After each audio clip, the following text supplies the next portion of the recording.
have a fabulous panel here. You have information about them in the books, so on your sheet. So I'm not going to bother to introduce them. Joanne Sandler, Anika Raman, and Radhika Balnakrishnan. And what we had talked about when we were discussing this panel was they were each going to talk a little bit about some of the underlying structural issues associated with violence, thinking about all of the connections between violence, economic security, health, education, some of the very things that the last panel spoke about, and then some of the solutions. And what's exciting about this panel is I think they can deepen our understanding of some of those issues and solutions. Joanne is with the UN. Annika is with a UN-related organization. Radhika kind of straddles all these realms, but she's with a major NGO, which is located on a university campus, Center for Women's Global Leadership. So it's going to be very rich in terms of what they can offer. So let's get started. And I thought, Annika, we would start with you to talk about some of the structural issues. Then we'll go to Radhika and then to Joanne, okay? So I would say like 2 minutes for the structural issues. Such a challenge, you know. If you can, 2 sorry. minutes for structural issues relating to violence against women. Wow, okay. I'm going to start with something that's equally startling. I find this one of the most amazing statistics. Around the world... Somebody is saying hold your microphone even closer if you can. How about that? Is that good? Let us know if you don't hear in the back. I'm going to start by sharing with you one of the most startling statistics I have ever seen, and that is that 1 out of every 3 women in the world has been beaten, coerced into sex, or abused in some way, most often by somebody she knows, including her husband or a family member. I want to remind you that there are over 3 billion women. We are talking about something that affects 1 billion of us. 1 in 4 women has been abused during pregnancy. I could read all these statistics to you. The other one that I find really astonishing is that violence against women causes more death and disability among women 15 to 44 years old worldwide than cancer, traffic accidents, malaria, and war all put together. So I just want to put the issue that we're discussing here in some kind of context. Obviously, this is a multidimensional problem that requires a multidimensional response. We all know that violence against women knows no boundaries in terms of class, race, or nation. And I actually was here to talk in my 2 minutes about the cultural perspective on this and the structural elements. I think when we all think about this, all violence against women is essentially culturally based. And when I talk about culture, and I know people have studied this for hundreds of years, I'm talking about culture in terms of societal norms, and for the discussion today, the expectations of gender roles and between men and women. And I think that when women step out of that, when there's a change in societal norms, you start to see shifts and you start to see what I would call violence against women. So to me, violence against women is inherently culturally based. And whether you look at issues of rape, domestic violence, harmful traditional practices like female genital mutilation or cutting, forced marriage or other coercive practices, whether we're talking about forced pregnancy, forced sterilization, acid attacks, there are so many manifestations of violence against women. It is mind-boggling. And all of them, I would say, are based in a cultural attitude towards women, based on, I would say, traditional ideas of women's roles, devaluation of women, inequality of women. And whenever that gets shaken up, I see it as erupting in violence against us. I mean, I can give you examples. When we talk about rape, we've talked about rape as a weapon of war. You've heard about instances, you've heard about marital rape. It took us a long time to get marital rape recognized because the idea was that, well, if you were married, naturally you were there to have sex, irrespective of whether you consented or not. Rape as a weapon of war is something we have discussed, and you can see that women are stand-ins for culture, especially when it came to ethnic cleansing. The idea was that you rape women, get them forcibly pregnant, and you can change ethnic groups and lines.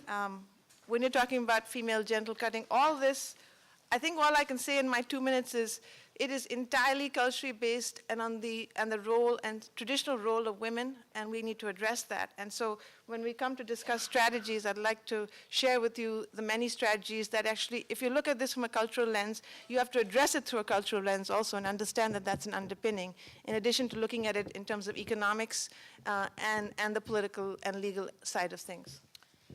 Thank you. Annika, we apologize for keeping it so brief. Radhika, maybe you would talk, I know you want to talk a bit about militarization, and maybe you'll mention some of the economic underlying factors as well. I thought we bargained for 5 minutes. They came at us at the end with 3 minutes. Actually, I can talk about some of the economics of it, but basically what I want to do is sort of respond a little bit to some of the calls that were made in the last panel about needing a campaign.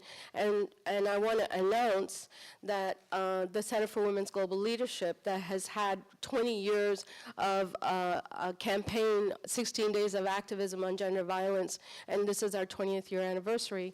Well, this year we're launching, or we just launched last week, a focus on militarism and gender violence. And so there is going to be an activist campaign globally on militarism and gender violence. And since we're supposed to talk about the structures, we spend a lot of time trying to say, okay, what exactly do we mean by militarism, right? Because it's a huge word, and what does it mean, and what does it encompass? And in preparing for our campaign, we had, at the Commission on the Status of Women meeting, we had an open meeting to discuss the 16 days and get input from our partners around the world. And what was incredible was the responses that we got from the NGOs that were present.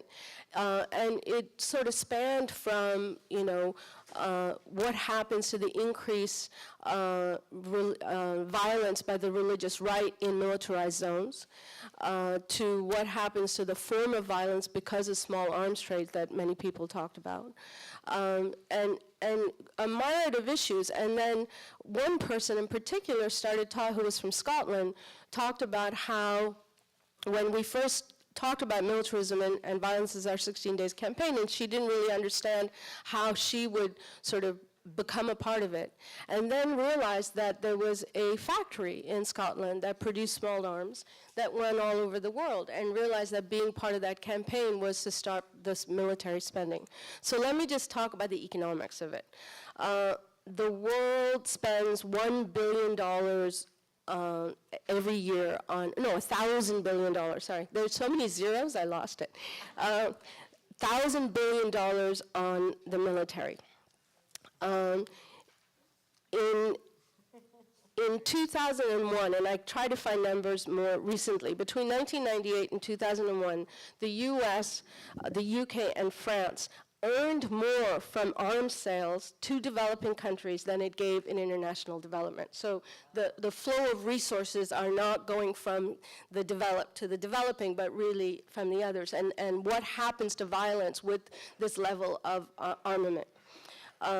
In 2008, the U.S. arms sales was $154 billion, with more than half of it going to the developing world. And so it's not just sort of political, but it's also an economic cash cow. And one of our biggest exports, and one of the biggest exports in the world, is armaments that are being sold and part of this culture of militarism. Russia was next, France was after that, UK, China, Germany, Italy. These are all the arms sellers that are selling it to the rest of the world. And lastly, in the 2 minutes, in terms of looking at gender violence and militarism, I think one of the ways we need to sort of address this is one of the campaigns that we can do is to start looking at government budgets and how budgets are allocated in terms of the military spending versus social spending.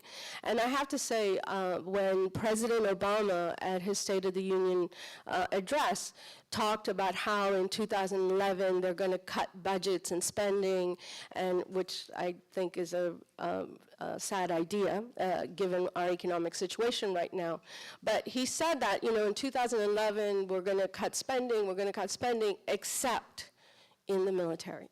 And there was no outcry, right? I mean, you know, in the US and in the world, we're just starting to feel the effect of this recession and this kind of global panic about deficit spending and borrowing money, and not a global panic about unemployment and social spending and resources and cutting of health care and all of these things. Nobody questions the fact that the amount of money allocated for the military just continues without any question. And so I think in looking at the kind of violence and the gender violence and the violence against women that Anika talked about in terms of during war and what happens, in post-conflict, after conflict, what happens to women in the military. I mean, I think there's enough press in the United States that talks about how many women in the military are raped. We need to talk about what are we doing in terms of the allocation of our resources to the military to continue this form of global consciousness about how you solve problems, right? The way you solve problems is through aggression, war, and violence. And I think we need to question that entire culture of militarism in order to deal with the issues of violence against women. Great. Thank you, Radhika.